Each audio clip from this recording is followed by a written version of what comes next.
దయగల మా దేవ, మీ పరిశుద్ధ నామమునకు వందనములు. క్రిస్మస్ తర్వాత మొదటి ఆదివార ఆరాధన కొరకు మమ్మల్ని మీ దివ్య సముఖమునకు సమకూర్చితిరి, మీకు వందనములు. కుటుంబం యొక్క ప్రాశస్తత దేవ మేము నేర్చుకున్నటకు మాకు సహాయం చేయండి. మేమందరము ఒక కుటుంబములో భాగముగా, వసుదైక కుటుంబముగా దేవ మీ వాక్యములోని ఆలోచనలను నేర్చుకొని మా జీవిత కుటుంబ విలువలను సరిచేసుకున్నటకు ప్రియ పరిశుద్ధాత్మ ప్రభువ, మీ దివ్య ఆత్మ సన్నిధి మా మధ్య నిలుపుము, మాతో మాట్లాడాలి. యేసునామంలో ప్రార్థన చేయించున్నాము తండ్రి, ఆమేన్. దేవుని ప్రియమైనటువంటి సంగమ, ఈ ఉదయకాల సమయంలో క్రిస్మస్ తర్వాత మొదటి ఆదివారం కొరకు సిఎస్ఐ సినాడ్ వారు మన ధ్యానం కొరకు ఏర్పాటు చేసినటువంటి అంశము ఫ్యామిలీ సండే, ఆరోగ్యకరమైన స్వస్థత స్థలమైన క్రైస్తవ కుటుంబమును గురించి మనము కొన్ని ప్రసంగములు విని ఉంటాం. సమాజంలో అది ఏ సమాజమైనా సరే, family is a basic unit. సమాజమునకు కుటుంబం ఒక ప్రారంభ పీఠిక. అక్కడ నుండి సమాజం మొదలవ్వడం మనం చూస్తాం. కుటుంబం అంటానే మన ఆలోచనలలోనికి మన తల్లిదండ్రులు వస్తారు, మన తోబుట్టువులు వస్తారు. ఆ తర్వాత వివాహమైన తర్వాత మన భర్త, మన భార్య, వారికి సంబంధించినటువంటి బంధువులు, ఇవన్నీ కూడా కుటుంబ వ్యవస్థ. It is created by God, designed by God, and God dedicated the family for the betterment of society.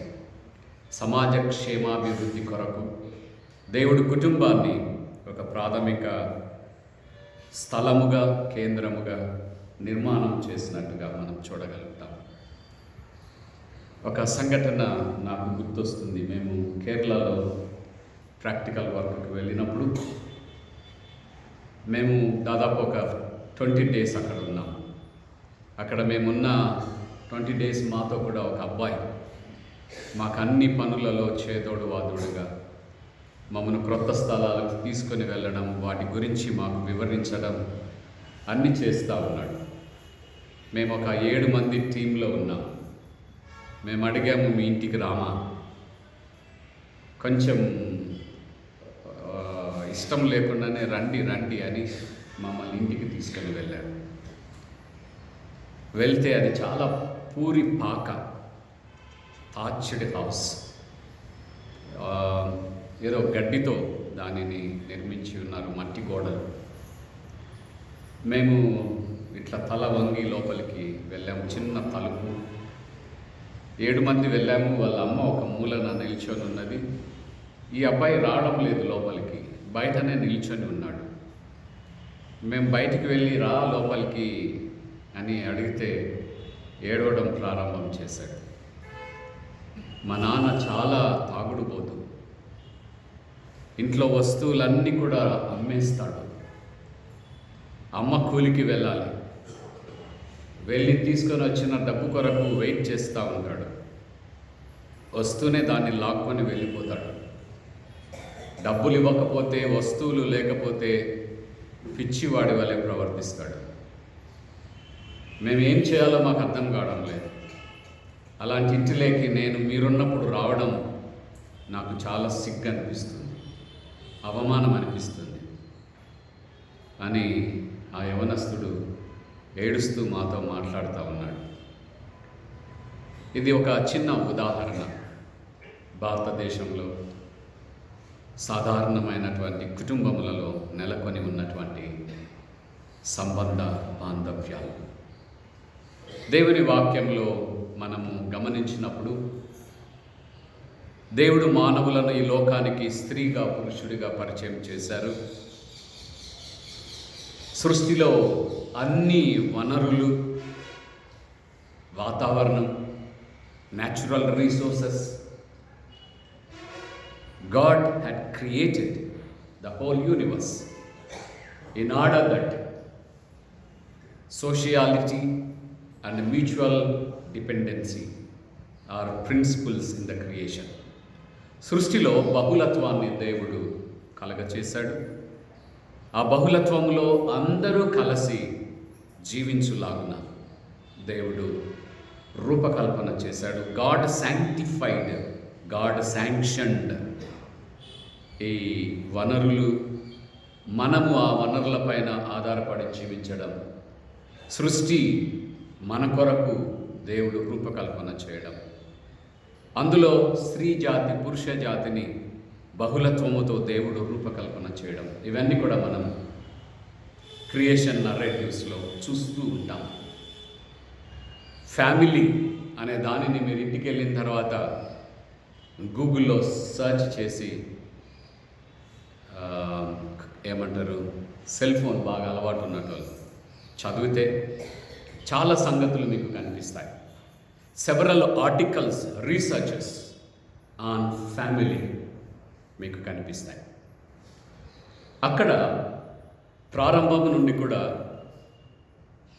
పురుషుడు స్త్రీ వారికి నిర్దేశించబడినటువంటి బాధ్యతలు, ఆ బాధ్యతల అనుగుణముగా శరీర దారుఢ్యం. మనందరికీ కుడి చేయి ఉంటుంది, కొంతమంది లెఫ్ట్ హ్యాండర్స్ ఉంటారు. చిన్నప్పుడు లెఫ్ట్ హ్యాండ్ ఎక్కువ వాడుతున్నారని అమ్మ నాన్న కొడతారు పాపం, వాడిని రైట్ హ్యాండ్తో రాయడానికి బలవంతం చేస్తారు. మనము రైట్ హ్యాండ్ వాడి వాడి మీ శరీరంలో this is very powerful than your left hand. The way you use your body, దానికి అనుగుణంగా దేహము తన దారుఢ్యాన్ని సంతరించుకుంటుంది. సృష్టిలో కూడా దేవుడు పురుషులను స్త్రీలను రూపకల్పన చేశాడు. సృష్టి దేవుడు had given some responsibilities to the human bodies. మానవ దేహములకు దేవుడు బాధ్యతలను అప్పగించాడు.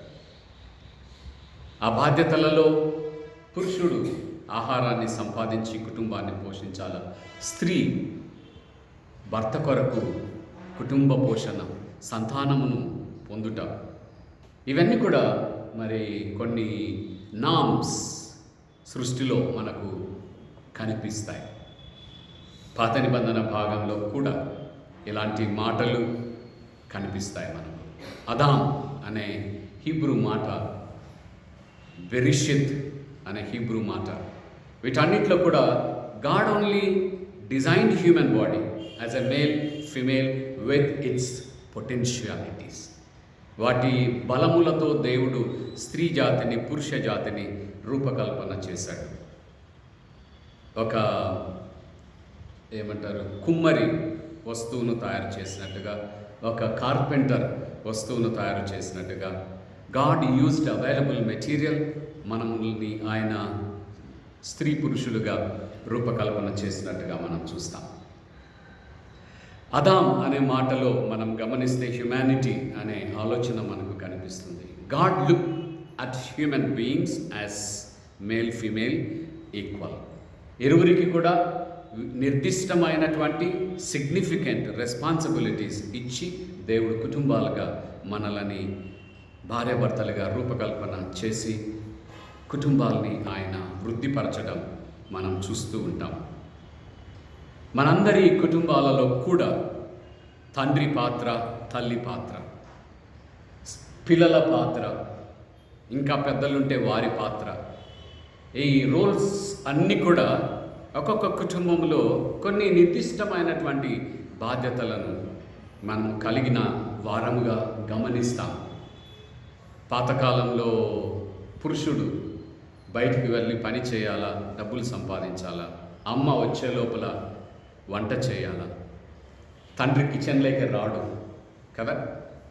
మా తల్లిదండ్రుల గురించి ఆలోచన చేసినప్పుడు మీరు కూడా ఒక 50 years అబవ్ ఉన్న మీ అందరు కూడా తండ్రులు ఎప్పుడు కిచెన్లోకి రారు, వస్తే సమాజం నవ్వుతుంది కదా.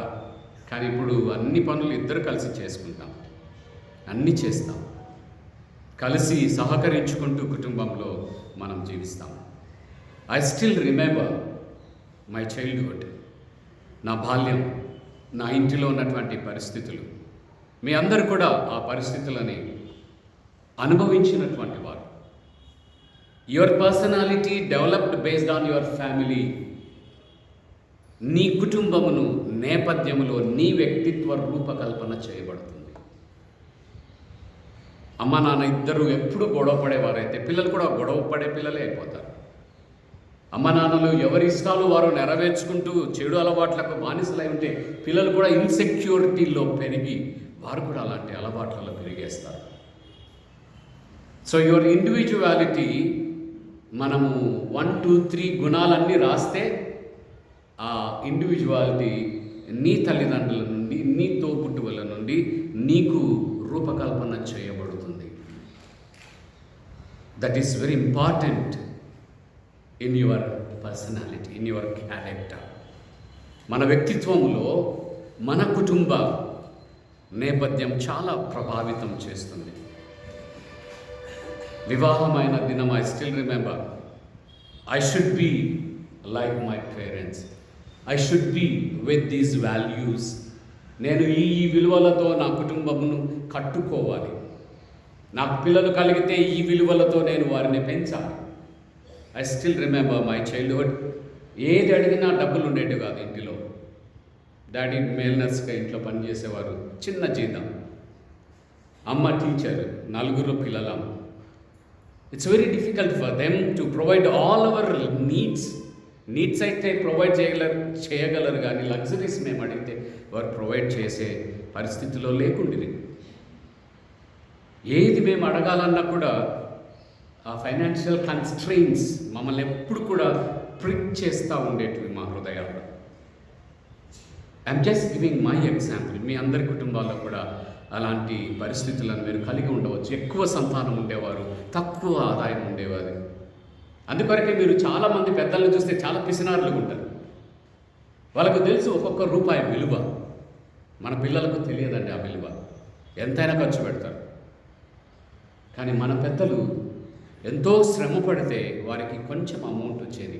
ఆ కొంచెం అమౌంట్లో తామొక్కరే కాదు, తమ పిల్లలు మాత్రమే కాదు, పెద్ద బంధువర్గం, ఇంతమందికి ప్రేమ ఆప్యాయతలు పంచాలి, ఇంతమంది అవసరతలు తీర్చాలి. అమెరికా సంయుక్త రాష్ట్రాలలో ఒక రీసెర్చ్ జరుగుతూ ఉన్నది. ఎందుకు భారతదేశం నుండి వచ్చిన సమాజము, భారతదేశం నుండి వచ్చిన కుటుంబాలు, వాళ్ళ పిల్లలు మన పిల్లల కంటే ఫస్ట్ ర్యాంక్లో ఉన్నారు. అన్ని ఐటీ ఆఫీసెస్లో why Indians are challenging westerners అని వారు రీసెర్చ్ చేస్తూ ఉన్నారు.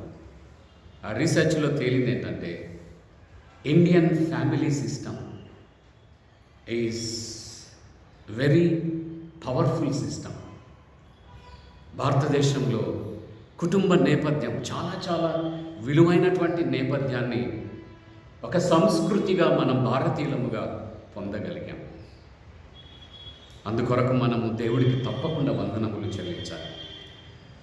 నా ఫ్రెండ్ ఇంగ్లాండ్లో ఒక 2 సంవత్సరాల నుండి చెబుతా ఉన్నాడు. ఒక ఇంటికి భోజనానికి పిలిచారు. భోజనానికి వెళ్తే షీఈ్ మై సెకండ్ వైఫ్ అని ఆయన చెప్తే, this child is my first wife daughter, this son is this present wife's son, this is the system of western countries. ఎంతమందినైనా వివాహం చేసుకుంటారో, విడాకులు తీసేసుకుంటారు. ఆ పిల్లలు ఎక్కడికి వెళ్తారో తెలియదు, ఈ పిల్లలు ఎక్కడికి వెళ్తారో తెలియదు, వీళ్ళు ఎవరి దగ్గర ఉంటారో తెలియదు. But when it comes to Indian culture conditions, we should be very proud of our culture. మన సంస్కృతి పట్ల మనం దేవునికి వందనములు చెల్లించుట అవసరం. పాత నిబంధనలో మనం గమనించినట్లయితే ఈ నేపథ్యంలో బహుళత్వము చాలా అంగీకరించబడినటువంటి కల్చరల్ నామ్ ఇన్ ద ఓల్డ్ టెస్టిమెంట్. నాకు ఇష్టమైనంత మందిని వివాహం చేసుకోవచ్చు.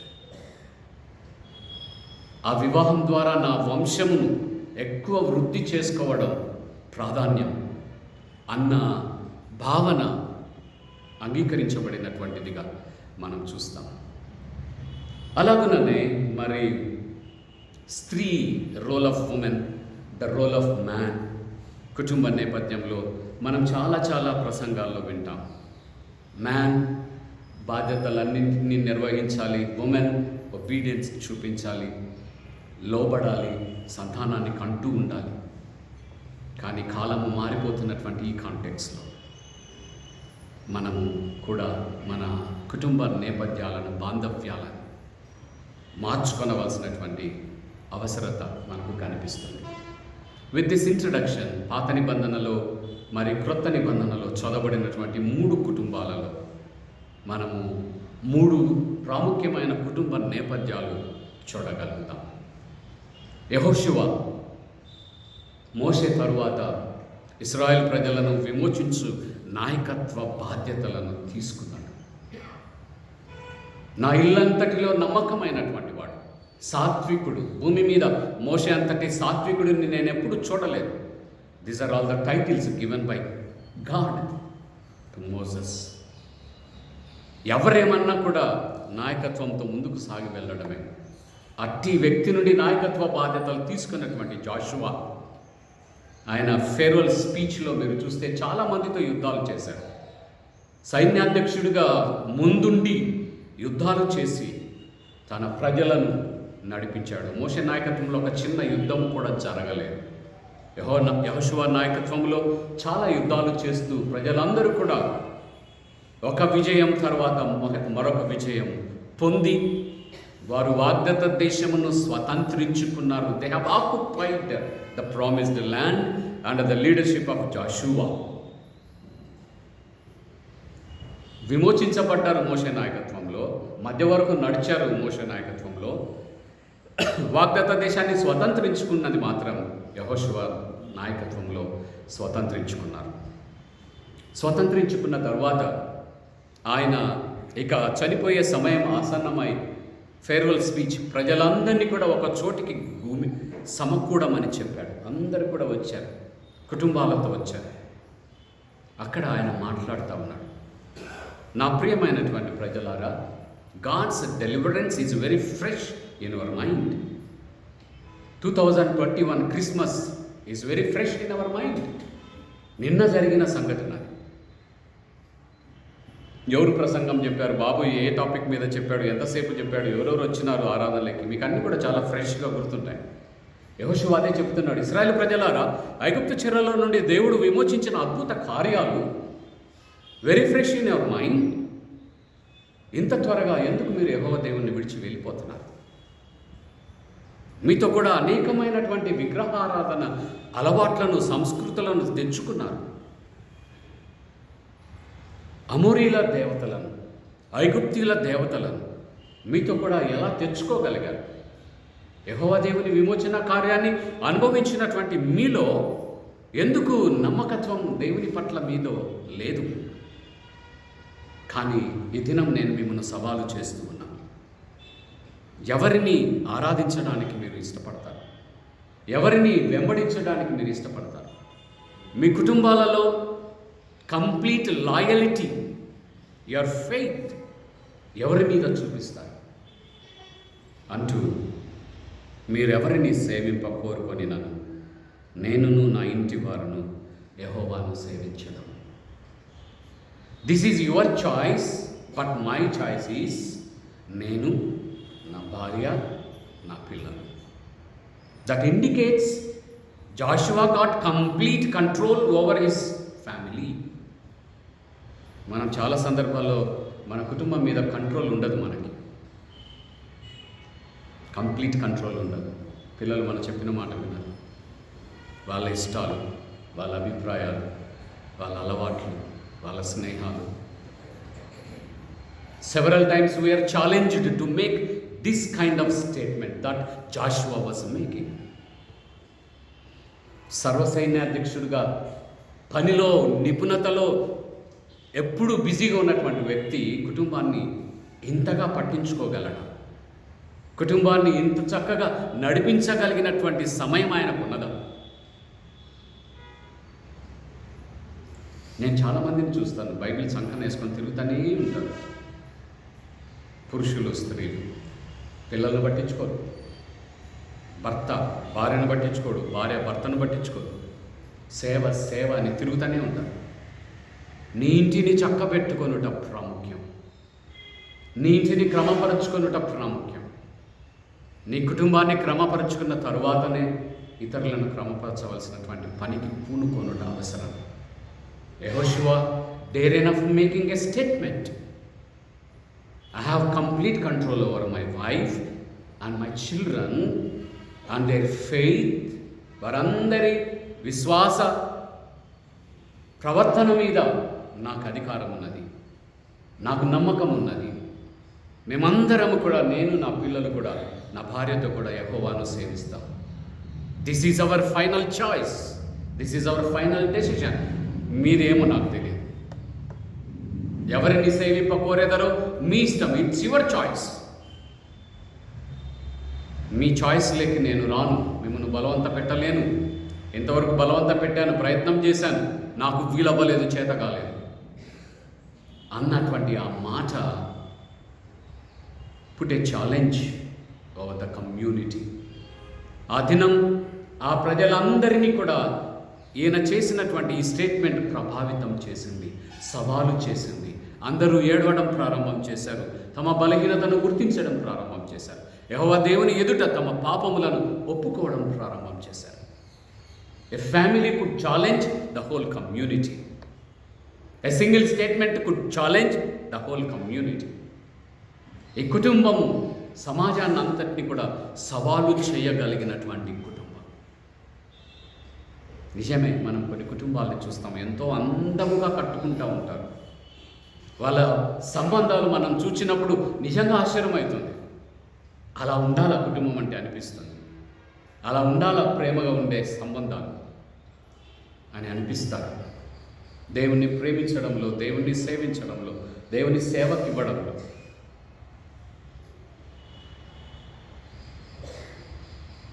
నేను ఒక కుటుంబం వచ్చినారు, పండగ మాత్రమే కనపడతారు. నేను అడుగుతున్న సభ్యత్వం ఉందా మీకు? లేదు సార్. మా నాయన 60 ఏళ్ళు సభ్యుడు సార్, మా నాయన 6 సంఘాల్లో పని చేశాడు సార్, నాన్న చేశాడు సార్. మీరేంటి? నాన్న చేశాడు, అమ్మ చేశారు, సేవ చేశారు అని గొప్పలు చెప్పుకుంటూ, వీళ్ళేమో బాధ్యతలు నిర్వహించకుండా, వీళ్ళేమో క్రీస్తును ప్రేమించకుండా, వీళ్ళేమో తమ ఆదాయంలో సంఘానికి సేవకి ఇవ్వకుండా ఆ మాటలు చెప్పుకుంటూ తృప్తి చెందేవాళ్ళు చాలామంది మనకు కనిపిస్తారు. Joshua is challenging the whole community. ఆయన చేసిన ఈ చిన్న స్టేట్మెంట్, ఒక ప్రసంగం, యెహోవా దేవుడు విమోచించిన స్టెప్ నుండి 1, 2, 3, 4 అన్నీ చెప్పాడు, వివరంగా చెప్పాడు. మీరు ఆలోచిస్తే జాషువా ఎంత ఈ నరేటెడ్ హిస్టరీ, చరిత్రను చక్కగా చెప్పాడు. నాయకుడికి ఇంత జ్ఞానమా? ఎందుకొరకంటే ఈ ఫస్ట్ హ్యాండ్ ఎక్స్పీరియన్స్ ఆయనది. ఆ విమోచనలో పాల్గొన్నటువంటి వ్యక్తి అన్నీ చెప్పి వారిని సవాలు చేస్తే, మన ఎదుట నిలవకుండా వారిని తోలివేసిన వాడు యెహోవాయే, యెహోవానే సేవించేదము, ఆయనే మా దేవుడని సమాజమంతా కూడా యెహోవా దేవుని వైపు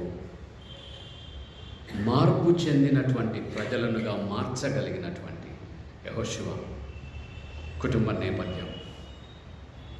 రెండవ పాఠంలో చక్కయ్య కుటుంబం, a dwarf, physically handicapped but powerful man in excise government department. పన్ను వసూలు చేసే రోమా ప్రభుత్వ ఉద్యోగి. ప్రతిరోజు జోబులు నింపుకొని వెళ్తాడు, ప్రతిరోజు తనకి అప్పగించినటువంటి ఆదాయం కన్నా మించిన ఆదాయంతో ఇంటికి వెళ్తాడు. ఇశ్రాయేలు సమాజం ఈయన కుటుంబాన్ని తృణీకరించింది. ఇశ్రాయేలు ప్రజలు చాలా పౌరుషం కలిగినటువంటి వారు. రోమా ప్రభుత్వ ఉద్యోగంలో చేరరు. It's not their commitment. ఎందుకు చేరరు? వారు మమ్మల్ని దాసులు చేసి పరిపాలన చేస్తూ ఉంటే వారి పరిపాలనలో మేము ఎలా భాగమవుతాం, అణచివేతలో మేము ఎలా భాగమవుతాం అని పౌరుషంగా ప్రభుత్వ ఉద్యోగాలు వచ్చినా కూడా చేయరు. కానీ ఈ వ్యక్తి చేస్తూ ఉన్నాడు. అందువలన మత సమాజ బహిష్కరణకు గురి చేయబడినటువంటి వ్యక్తి,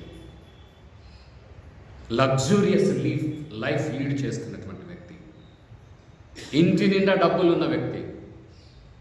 నేను అనంతపూర్లో పనిచేస్తున్నప్పుడు ఒక ఇంజనీర్ సార్ నా దగ్గరికి వచ్చాడు, మా పెద్దన్న క్లాస్మేట్. సునీల్ సివిల్ ఇంజనీర్, ఏమంటారు, ఎస్కే యూనివర్సిటీ కాదు, జేఎన్టీ యూనివర్సిటీలో పనిచేశాడు. ఓ టైంలో మా ఇంట్లో ఎక్కడ చూసినా 100 రూపాయల నోట్లే సునీల్. ఆ గూడు తెరిస్తే 100 రూపాయలు కనిపిస్తుంది, బెడ్ ఇట్లా కదిలిస్తే 100 రూపాయలు కనపడుతుంది, ఇది తెరిస్తే 100 రూపాయలు కనపడుతుంది అని చెప్తున్నాను నాతో. My house filled with currency, filled with currency. జక్కయ్య ఇల్లు నిండా కరెన్సీ ఉన్నది, సమాధానం లేదు. ఇంటి నిండా డబ్బు ఉన్నది, సంతోషం లేదు. ఇంటి నిండా డబ్బు ఉన్నది. కొన్ని కుటుంబాలు ఇలాగే ఉంటాము. 1,00,000 రూపాయలు, 2 లక్షల రూపాయలు ఒక నెల ఆదాయం, 10 రూపాయలు ఇవ్వరు సంఘానికి. నేను చాలాసార్లు నెల చందా చూస్తూ ఉంటాను. లక్షలు లక్షలు దేవుడు మిమ్మల్ని దీవిస్తూ ఉంటే 50 రూపాయలు నెల చందా కడతా ఉంటారు. ఏమనరా? అంతే సార్, మా బాధ్యత తీరుస్తుంది. ఇంటి నిండా డబ్బులు జక్కయ్యకి. ఆ భార్యకు ఎక్కడ దాచాలో తెలియదు, ఏ బ్యాంకులో పెట్టాలో తెలియదు. స్విస్ బ్యాంక్ అప్పట్లో లేదు, అక్కడ పెడదామంటే అన్ని చోట్ల డబ్బులు దాచుకున్నాడు. ఆయన హృదయంలో యేసును చూడవలననే ఆశ దేవుడు కలిగించాడు. ఆ దినం డబ్బు మీద చివరి దినం ఆశ. మేడి చెట్టు ఎక్కాడు యేసును చూడడానికి. యేసు ప్రభుల వారు తన పరివారంతో నడుచుకుంటూ వెళ్తూ ఉన్నాడు. కరెక్ట్ జక్కయ్య ఉన్న చోటుకు వచ్చాడు, ఆగాడు. పైకి చూచి, జక్కయ్య క్రిందికి దిగుము. ఈ మాట ఆయన హృదయాన్ని ద్రవింపచేసింది. ఈ మాట ఆయన జీవితాన్ని సవాలు చేసింది. Who is this man? ఈయన ఎవరు? నేను ఇక్కడ కూర్చున్నానని ఎవరికి తెలియదు. సరే, కనపడుతున్నాడు, ఒక మనిషి ఆడున్నాడని పిలవచ్చు. నన్ను పేరు పెట్టి ఎలా పిలవగలుగుతున్నాడు ఈయన? ప్రియమైనటువంటి వారులారా, యేసుప్రభుల వారు జక్కయ్యను క్రిందికి రా అన్నప్పటికే జక్కయ్య జీవితం అంతా కూడా యేసుప్రభుల వారు ఒక స్క్రీన్ మీద చూశారు. కంప్యూటర్ స్క్రీన్ మీద రోజు ఎన్ని డబ్బులు సంపాదిస్తాడో, ఇంట్లో ఎలా గొడవలు ఉన్నాయో, పిల్లలు డబ్బుల మీద ఎలా చెడు ప్రవర్తనలకు అలవాటు పడ్డారో యేసుప్రభుల వారు ఆ స్క్రీన్ మీద చూశారు. చూసి జక్కయ్య క్రిందికి దిగు అన్నారు. ఆశ్చర్యముతో, సంతోషముతో క్రిందికి దిగాడు. యేసుప్రభుల వారు అంటున్నారు, నేడు నేను నీ ఇంట ఉండాలని ఇష్టపడుతున్నాను. I'd like to be a guest today in your family. యేసుప్రభుల వారిని చాలామంది పిలుస్తారు పోడు, కానీ ఇక్కడ యేసుప్రభుల వారు is expressing his willingness to stay. ఈ ఇంటిలో ఆయన ఒక దినము గడుపుటకు ఇష్టపడుతూ ఉన్నాడు. సమాజ విలువలు, మత విలువలు ఆయనని వెలివేశాయి, కానీ యేసుప్రభుల వారు వెలివేసిన ఇంటికి వెళ్తూ ఉన్నాడు. వెళ్ళడానికి ఇష్టమును వ్యక్తం చేస్తూ ఉన్నాడు. ఎందుకొరకంటే with this rich resources, if he would become a good follower of Christ, ఆయన ఒక బలమైన సాధనముగా, క్రీస్తు శిష్యుడుగా పనిచేస్తాడన్నది భవిష్యత్తును చూడగలిగిన క్రీస్తు ప్రభుల వారు ఆ వ్యక్తి ఇంటికి వెళ్ళిపోయాడు. ప్రజలందరూ సనుగుతూ ఉన్నారు. యేసయ్యకు పరిచర్య చేయడానికి డబ్బులు లేవేమో, బ్యాంకింగ్ చేసేవారు లేరేమో, ఫైనాన్షియల్ సపోర్ట్ చేసేవారు లేరేమో కదా. ఫైనాన్షియల్ సపోర్ట్ మనకు చాలా అవసరం పరిచర్య. మీకు తెలుసో లేదో, యేసుప్రభుల వారు never had purse in his pocket. యేసుప్రభుల వారి పాకెట్లో ఎప్పుడు కూడా పర్సు లేదు. మీరుంటారు ఎవరైనా పర్సు లేకుండా? ఉన్నారా మీరు ఎవరైనా? పాదిరిగా నేనున్నాను, నా పర్స్ ఉంది జోబులో. యేసుప్రభుల వారు did his ministry without purse. కానీ ప్రక్కన వాళ్ళందరూ అనుకుంటున్నారు ఆయనకు ఏదో పర్స్ అవసరమైంది, డబ్బులు అవసరమైన, అందుకే ధనవంతుడి ఇంటికి వెళ్ళాలనుకుంటున్నాడు. ఆడ కూర్చొని ఏమేమి సమాలోచనలు చేస్తాడో, ఎంత డబ్బులు లాక్కుంటాడో. యేసుప్రభుల వారు అంటున్న మాట వాటి అన్నిటికీ జవాబు. నశించిన దానిని వెతికి రక్షించుటకు మనుష్య కుమారుడు వచ్చాడు. తప్పిపోయినటువంటి ఒక గొర్రె ప్రాముఖ్యమైనది. 99 గొర్రెలు దొడ్డిలోనే ఉన్నాయి, అవి ఇంపార్టెంట్ కాదు. తప్పిపోయిన గొర్రె ఇంపార్టెంట్. వెతకవచ్చి తిని జక్కయ్యను దేవుని రాజ్య వారసుడిగా మార్చేశాడు. ఆ దినం నుండి జక్కయ్య దేవుని రాజ్య విలువలు పట్ల శ్రద్ధ మారిపోయింది. అంతవరకు డబ్బు మీద ఉన్నటువంటి శ్రద్ధ ఇప్పుడు దేవుని రాజ్య విలువలను ప్రతిష్ఠించి వాటిని ఈ లోకంలో స్థాపించేవాడుగా మారిపోయాడు. డబ్బు మీద పిచ్చి పట్టిందంటే అది అస్సలు మనల్ని వదలదు, అస్సలు వదలదు మనల్ని. నేను చాలాసార్లు ప్రార్థన చేస్తాను, దేవా డబ్బు మీద పిచ్చి తీసేనా. మీరు కూడా చేయండి. అది పట్టిందంటే పిచ్చి ఇంకా అది వదలదు. It will rule you, it will rule your character. డబ్బు మిమ్మల్ని, మీ ప్రవర్తనని పరిపాలిస్తుంది, తప్పకుండా పరిపాలిస్తుంది. దాని క్లచెస్లో నుండి మనం బయటికి రావాలి. మన సొంతగా బయటికి రాలేదు, దేవుడే మనల్ని బయటికి తీసుకురావాలి. ఈరోజు క్రీస్తు ప్రభుల వారు జక్కయ్యని డబ్బుల బంధకాల నుండి, దురాశ నుండి బయటికి తీసుకొని వచ్చాడు. సవాలు చేస్తూ ఉన్నాడు. ఒకటి దగ్గర నేను ఎక్కువ పన్ను కన్నా తీసుకొని ఉంటే 4 గంటలు రీపే చేసే డెసిషన్ని ఈ దినం చేశాడు. ప్రతిరోజు దోచుకోవడానికి శ్రద్ధ కలిగిన వాడు ఈ దినం ఇచ్చి వేయడానికి శ్రద్ధ. ఎంత మార్పు! చివరిగా కొర్నేలి కుటుంబం వారందరితో కూడా దేవుని యందు భయభక్తులు కలిగినటువంటి వాడు, ప్రార్థన చేసేవాడు, బహుదాన ధర్మములు చేసేవాడు, ప్రార్థనలు చేసేవాడు. దేవుడు దూత ఆయనకు ప్రత్యక్షమై నీ ప్రార్థనలు, నీ దయతో కూడిన కార్యాలు, నీ ఉపవాస ప్రార్థనలు దేవుని సన్నిధి జ్ఞాపకార్థముగా చేరినవి. మన ప్రార్థనలు దేవుని సన్నిధి జ్ఞాపకార్థముగా చేరగలుగుతూ ఉన్నాయా? శుక్రవారం ప్రార్థనకి ఎవ్వరు రారు మీరు. మీకు ప్రార్థన అవసరం లేదు, ఇష్టం లేదు ప్రార్థన. మిగతా కార్యక్రమాలకేమో వచ్చేస్తాం. మీరు ఒకసారి చూడండి ప్రార్థనలో ఉన్నటువంటి బలాన్ని. వచ్చి చూడండి, అక్కడికి వచ్చి ప్రార్థన. ఈయన కుటుంబం అంతగా ప్రార్థన మీద బ్రతుకుతున్నాడు, కుటుంబం అంతటినీ ప్రార్థన మీద కట్టుకుంటున్నాడు.